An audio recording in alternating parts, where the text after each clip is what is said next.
दुर्ग शहर के पूर्व महापौर धीरज बाकलीवाल जी, जिनके साथ चुनावी चर्चा के लिए हम यहाँ मौजूद हैं। तो सर, पूर्व में भी नगर निगम में कांग्रेस सरकार रही है और अभी चुनाव चल रहा है, तो क्या लगता है कि वापस कांग्रेस सरकार आएगी?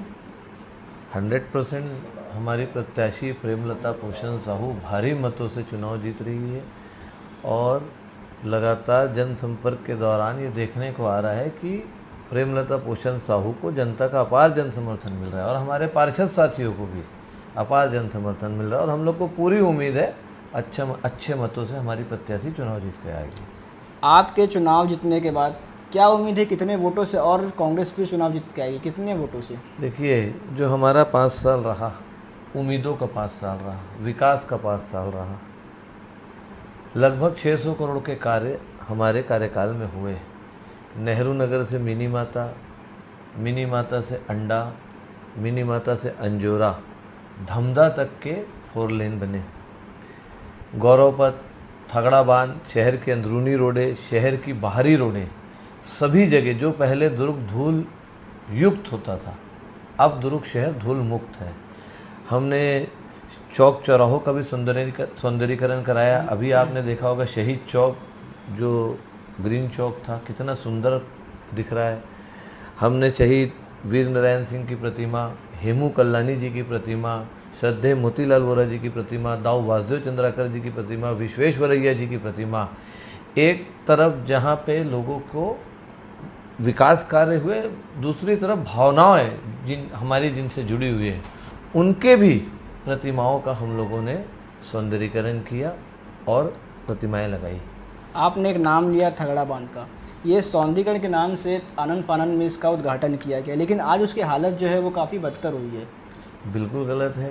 तो थगड़ा बांध दुर्ग का पहला पिकनिक स्पॉट है और पूरे प्रदेश के लोग यहाँ आ रहे हैं और थगड़ा बांध ही एक ऐसा स्थान है जहाँ आप खुद जाके देख लिए, अभी भी वहाँ चालू है।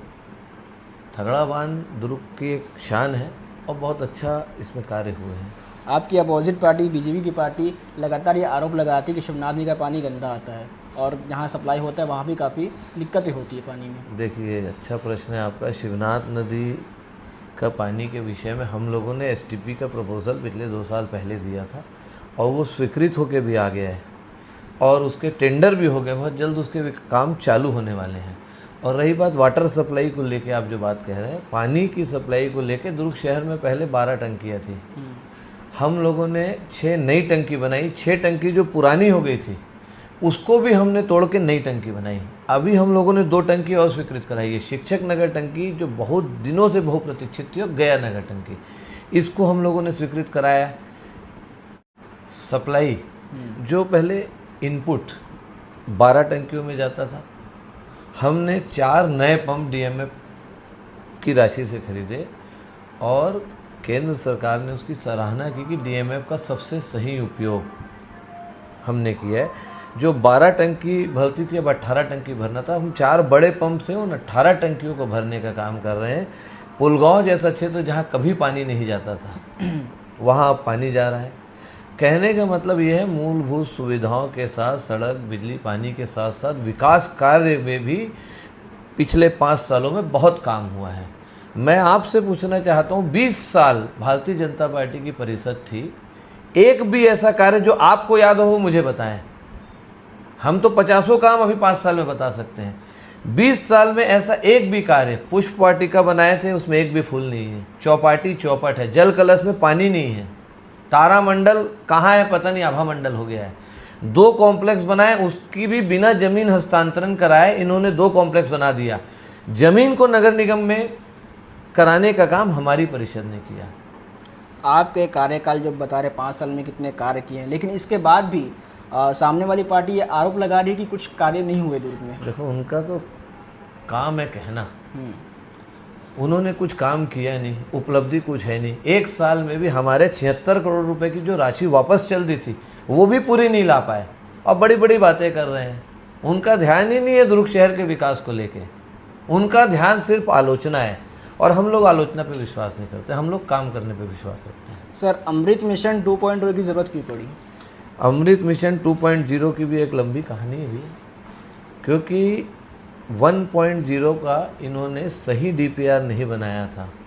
हमारा दुर्ग शहर बड़ा होने के बाद भी मात्र 154 करोड़ और पड़ोस में राजनांदगांव है, वहाँ 175 करोड़। गलत डीपीआर बनाया, पाइपलाइन बिछाने का भी गलत किलोमीटर दर्शाया गया। नल कलेक्शन मात्र 21,000 उन्होंने दर्शाया, जबकि 2011 की सेंसस में 50,000 मकान है। बिना किसी समझ के आनन फानन में डीपीआर बना के शासन को भेजा गया। उसके चलते अमृत मिशन 2.0 और उसी में हम लोग एसटीपी स्वीकृत कराए। राज्य में भी भाजपा की सरकार है, केंद्र में भी भाजपा की सरकार है, तो ऐसा मुश्किल नहीं लग रहा कि अब नगर निगम में कांग्रेस आ पाएगी कि नहीं आ पाएगी? देखिए, अगर चुनाव सही तरीके से हुआ तो कांग्रेस पार्टी ज़रूर बहुमत से आ रही है। जनता को विश्वास है, क्योंकि हमने पिछले 5 सालों में लोगों को मूलभूत सुविधाओं के लिए भटकने नहीं दिया। हम जनता के बीच में आसानी से उपलब्ध रहे, कहीं भी किसी को भटकाव की स्थिति नहीं रही। आज इनको चुनाव आगे बढ़ाना पड़ा। क्यों बढ़ा है चुनाव आगे? वो भी कांग्रेस के दबाव में इन्होंने चुनाव कराना पड़ा। इनको डर था हम हार ना जाए, इसलिए इन्होंने चुनाव आगे बढ़ाया। ग्रुप को बहुत बहुत धन्यवाद दूंगा और हमारे दुर्ग शहर की देवतुल्य जनता से यही निवेदन करूंगा कि 5 साल हमने बहुत सरलता से, सहजता से काम करने का प्रयास किया। उसके बाद भी अगर हमसे कोई भूल हुई होगी, हृदय की गहराइयों से मैं दुर्ग शहर की देवतुल्य जनता से क्षमा चाहूँगा और निवेदन करूँगा कि हमारी प्रत्याशी प्रेमलता साहू को पुनः मौका दे और हम सब मिलकर फिर से दुर्ग का विकास करेंगे। चलिए, बहुत बहुत धन्यवाद। तो हमारे साथ जुड़े थे दुर्ग शहर के पूर्व महापौर धीरज बाकलीवाल जी। इनसे बात की चुनावी चर्चा के बारे में और भी सुने आप। अगर हमारा चैनल आप लगातार देखते हैं तो चैनल को सब्सक्राइब कर